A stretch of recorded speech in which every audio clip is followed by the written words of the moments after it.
We believe revived Rome in our day is a contemporary empire having the same characteristics as ancient Rome. What might be the name of revived Rome? The prophet Daniel contrasts old Rome and revived Rome in chapter 7, verses 7 through 8. Of old Rome we read, "After this I saw in the night visions, and behold a fourth beast, dreadful and terrible, and strong exceedingly. And it had great iron teeth. It devoured and brake in pieces, and stamped the residue with the feet of it. And it was diverse from all the beasts that were before it, and it had 10 horns." Daniel 7 verse 8 is revived Rome. Of revived Rome we read, "I considered the 10 horns, and behold, there came up among them another little horn, before whom there were 3 of the first horns plucked up by the roots." That 10 horns are mentioned in both verses suggests they are a core of 10 European nations that existed in the old Roman Empire and will likewise exist during the revived Roman Empire. These 10 horns, or nations, are not the same as the beast. For Revelation 17:12 through 13 states that the 10 will become subservient to the beast. "And the 10 horns which thou sawest are 10 kings, which have received no kingdom as yet, but receive power," meaning delegated jurisdiction, "as kings 1 hour," meaning 7 years, "with the beast. These have one mind," meaning purpose, "and shall give their power," meaning military force, "and strength," meaning freedom, "unto the beast." Dr. English states that the word 10 is often used in Scripture for an indefinite number. In Greek, it means 10 plus 12. It corresponds to another Greek word which means 10 as an accumulation to the extent of the digits, that is 10, 15, 17, etc. The European Union may fit this prophecy. Today, there are 15 member nations: Ireland, England, the Netherlands, Belgium, Luxembourg, Germany, Austria, France, Spain, Portugal, Italy, Greece, Denmark, Finland, and Sweden. 10 of the 15 nations have been participating in the euro currency as of January 1st, 1999. England has opted out until year 2002. So today we have a base 10 plus an accumulation, just as Daniel had prophesied. We believe prophecy has already been fulfilled in 3 of the 15 during the past 2 centuries. They are England, France, and Spain. We shall consider them later. For now, let's return to Daniel to prove our case. The prophet writes, "I considered the horns, and behold, there came up among them another little horn, before whom there were 3 of the first horns plucked up by the roots." This little horn represents someone very important in prophecy. A powerful ruler will arise from among the 10 kings of the Roman Empire who will subdue 3 of the 10 kings. He will be especially characterized by his blasphemy against God. Let's look up this little horn in the Hebrew. It means a horn that sounds. Have you heard the saying, "He toots his own horn"? That's what the little horn does. Each time he flexes his military muscle to enforce peace, he's tooting his own horn. The primitive root of this word figuratively means a horn that shines or shoots out rays. Both words correspond to another Hebrew word, which means a horn that projects itself by resembling a peak of a mountain, a ray of light. This little horn is not a person, but rather a military and political power, having a national emblem that resembles a peak of a mountain with sun rays. This is what the prophet Daniel saw as the national emblem of the little horn. Let's read again Daniel's vision.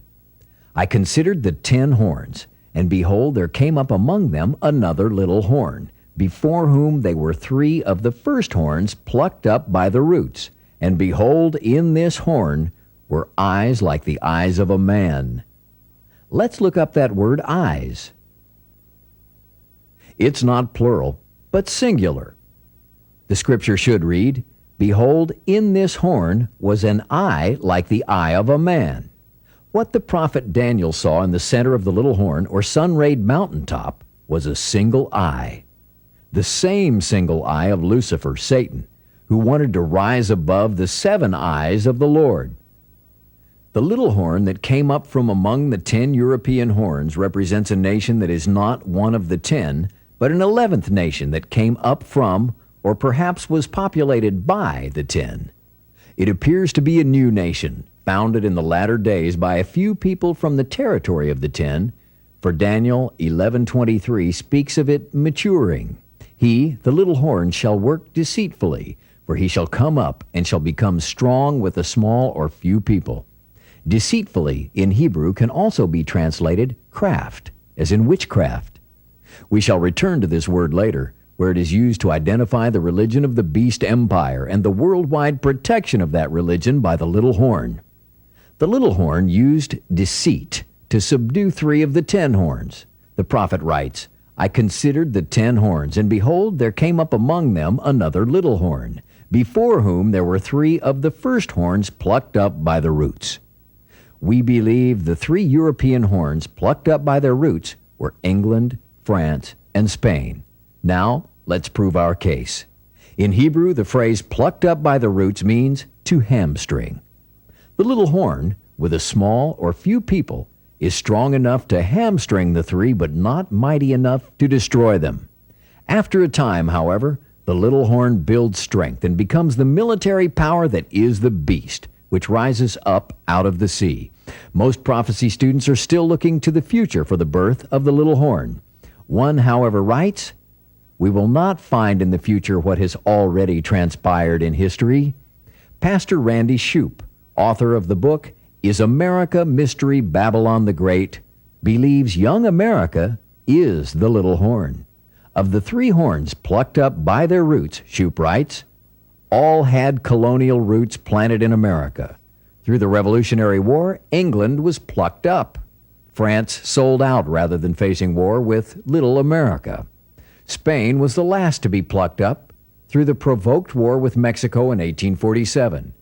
By 1848, Mexico had been defeated and conceded its remaining holdings in America. Young America did not destroy these 3 nations, but rather, as prophecy states, plucked their roots up from its territory. The prophet Daniel tells us how the little horn matured. Let's compare this prophecy to a description of the United States of America. And through America's policy, also America shall cause craft, meaning deceit, to prosper in his hand. The word craft is only used once in all of Scripture. Other than its meaning deceit, what could be its broader prophetic application? We turn to Freemasonry for the answer. The Masonic fraternity applies the word craft to itself. To understand how, we must first realize that the Lodge is a King James-only Bible fan, mainly because King James I of England was a Scottish Templar Mason. Consequently, lying open on the altar in every Masonic lodge located in all so-called Christian nations is the King James Version of the Bible.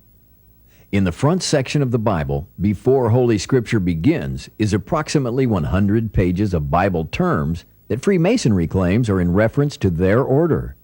One of those terms is the word craft, which we have already learned can be translated deceit.